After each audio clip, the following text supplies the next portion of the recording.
কোনো নাম নাই, এটা হচ্ছে অ্যাডলফ খানের ডিজাইন, অ্যাডলফ খানের ক্রিয়েশন। আমি আমাকে অনেক বড় স্টার মনে করি। আমি মনে করি আমার যেভাবে আমার ক্যারিয়ার অনেক দিনের হইলে হয় কি প্রেমের অফার হয়, প্রেমের অফারটা এমনিতেও আসতে পারে।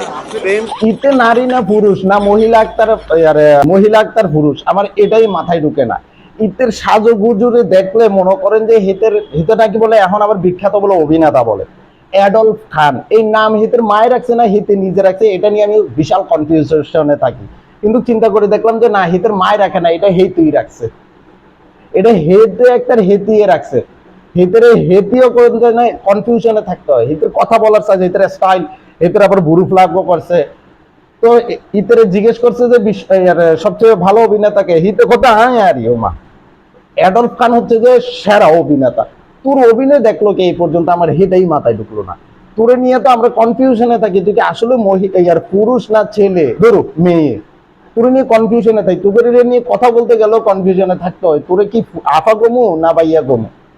তো তুই এর মধ্যে আবার তুই নিজেকে কি শ্রেষ্ঠ গাভিনেতা হিসাবে পরিচয় করিয়ে দিচ্ছস আমাদেরকে। আসলে তোরা কি ভাই, তোরা কোত্থেকে আসতস বেটা, তোদের পরিবার কি, তোদের পরিবার কি একটু লজ্জা করে নাকি? ওটা পুরুষ থাকবে, ওটা পুরুষের মতো, পুরুষের আলাদা একটা ভাবসাব থাকবো, পুরুষের কথা বলার স্টাইল থাকবো আলাদা, পুরুষের কথা বলার একটা তেজ থাকবো আলাদা।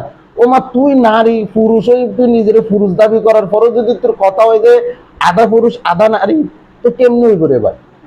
আর তুই কোন অ্যাঙ্গেল থেকে অভিনেতা হইলিয়া, তাও আবার সেরা অভিনেতা? ও ভাই হেতরে জিজ্ঞেস তোর গায়ে এই পোশাকটার নাম কি? তো এই পোশাকের কোনো নাম হয় না, এটা হচ্ছে যে অ্যাডলফ খান পোশাক। আর নামটা লইতে গেল মনে হয় যে কি কইতাম, রিক্সার ফ্যাডল খান আয়বর। তো এগুলার সামনে দেখেন আপনারা মিডিয়ার অবস্থা কি, এগুলোর সামনে কিন্তু মিডিয়া প্রচন্ড পরিমাণে বসে থাকে।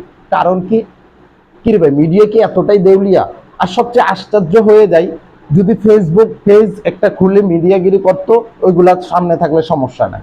যদি ইউটিউব চ্যানেল খুলে একটা মিডিয়ার সামনে বসে থাকতো, এটাও কোনো সমস্যা না। যখন দেখি আমাদের জাতীয় পর্যায়ের মিডিয়া পর্যন্ত এই মহিলা আক্তার পুরুষগুলোর সামনে সাক্ষাৎকার নেওয়ার জন্য অপেক্ষমান থাকে, আবার তাদেরকে প্রশ্নও করে, তখন আশ্চর্য হয়ে যায়। আসলেই কি মিডিয়াগুলোর খাইদায় কোনো কাজ নাই?